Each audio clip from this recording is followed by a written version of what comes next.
महारानी का हार। हस्तिनापुर की रानी व उसकी सखियां तालाब में नित्य स्नान किया करती थीं। एक दासी जो प्रतिदिन उनके कपड़ों और आभूषणों की निगरानी करती थी, इस उबाऊ काम से बहुत परेशान थी। एक दिन तालाब किनारे के एक पेड़ पर एक बंदरिया आ बैठी। वह सोच रही थी कि यदि रानी का हार उसके हाथ लग जाए तो उसे पहनकर वह कितनी सुंदर लगेगी, लेकिन वह हार हाथ कैसे लगे। तभी उसकी दृष्टि ऊँघती हुई दासी पर गई तो उसने अच्छा अवसर देखकर वह हार उठा लिया और झटपट पेड़ के ऊपर जा चढ़ी। कहीं सैनिक इस हार को ना देख लें, इसलिए उसने हार को पेड़ की खोह में छिपा दिया। उधर कुछ देर बाद दासी की आंख खुली तो रानी का हार गायब देखकर वह हैरान रह गई। वह जोर से चिल्लाई, चोर चोर, किसी ने महारानी का हार चुरा लिया है। महल के सैनिक दौड़ते हुए वहां आ पहुंचे। क्या तुमने किसी को चोरी करते हुए देखा है? नहीं, जरूर वह दीवार फांद कर भाग गया होगा। चलो बाहर चलकर देखें। इतना कहकर सैनिक बाहर निकल गए। बाहर निकलते ही उन्हें एक बूढ़ा लकड़हारा दिखाई दिया। वह रहा चोर, पकड़ लो उसे। उन्होंने लकड़हारे को पकड़ लिया और पूछा, बता, हार कहाँ है?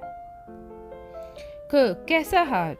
यह ऐसे नहीं बताएगा, इसकी मरम्मत करनी पड़ेगी, तब अपने आप मुंह खोलेगा। लकड़हारे का दम सूख गया। उसे बचने की और कोई युक्ति न सूझी तो उसने पास ही जा रहे पुजारी की ओर इशारा कर दिया कि उसने वह हार उस पुजारी को दे दिया है। चलो उसे पकड़ो, सेनापति ने कहा।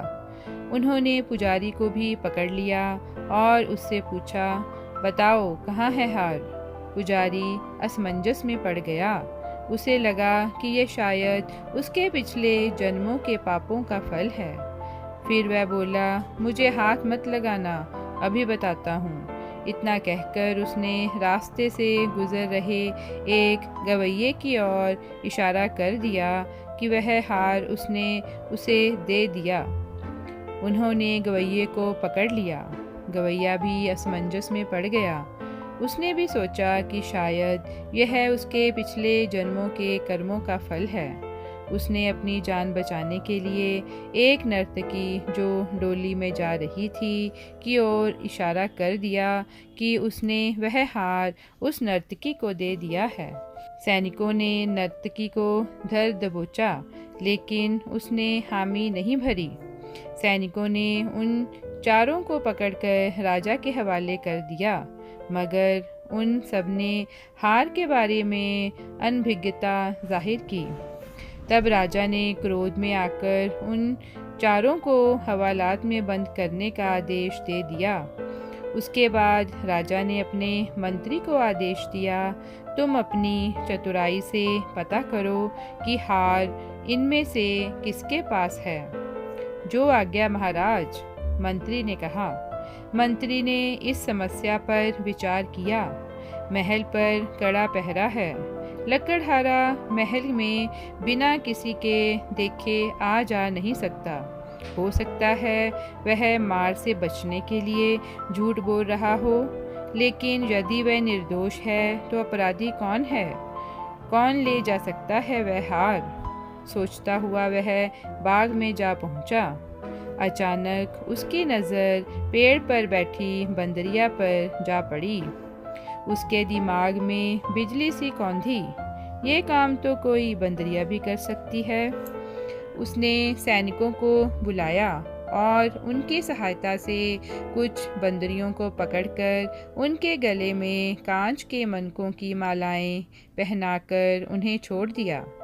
गले में मालाएं पहनकर बंदरियां गर्व से फूल उठीं और एक दूसरे को दिखाकर खुश होने लगी। उधर जिस बंदरिया ने हार चुराया था, उसने जब अन्य बंदरियों को अपनी मालाओं का प्रदर्शन करते हुए देखा तो उसने भी देखा देखी रानी का चुराया हुआ हार अपने गले में डाल लिया। वह भी अन्य बंदरियों से कहने लगी, कांच के मनकों की माला पर तुम इतना क्यों खुश हो रही हो? यह देखो, मेरा हीरों से जड़ा हार। इतने में एक सैनिक की नज़र उस बंदरिया पर पड़ गई। वह चिल्लाया, देखो, वह रहा रानी का हार उस बंदरिया के गले में, पकड़ो उसे। अब सैनिक उस बंदरिया की ओर लपके। बंदरिया ने सोचा कि ये लोग हार लिए बिना उसे नहीं छोड़ेंगे, अतः उसने हार नीचे फेंक दिया। सैनिकों ने हार उठाकर मंत्री के हवाले कर दिया। मंत्री अपनी सफलता पर खुशी से फूला नहीं समाया और राजा के समक्ष वह हार पेश कर दिया। राजा ने मंत्री को इनाम दिया और नर्तकी को बुलाकर उससे क्षमा मांगी और लकड़हारे, पुजारी और गवैया को यह चेतावनी देकर छोड़ दिया कि आइंदा वे सच बोला करें। शिक्षा। इस कहानी से हमें यह शिक्षा मिलती है कि दूसरों की देखा देखी, आडंबर या वैभव का प्रदर्शन नहीं करना चाहिए, लेकिन बंदरियों को इतनी अकल कहाँ थी। दूसरी बात, निर्दोष पर बल प्रयोग नहीं करना चाहिए और ना ही किसी के भय से झूठी स्वीकारोक्ति ही करनी चाहिए। दोनों का परिणाम सदैव घातक ही होता है। आशा करते हैं कि आपको ये कहानी अच्छी लगी। अगर आपको ये कहानी अच्छी लगी है तो आप इसे लाइक और शेयर करें और अगर आप इस चैनल पर नए हैं तो इसे सब्सक्राइब करें और बेल आइकन को प्रेस करें ताकि आपको आने वाली हमारी हर नई वीडियो की जानकारी मिलती रहे। धन्यवाद।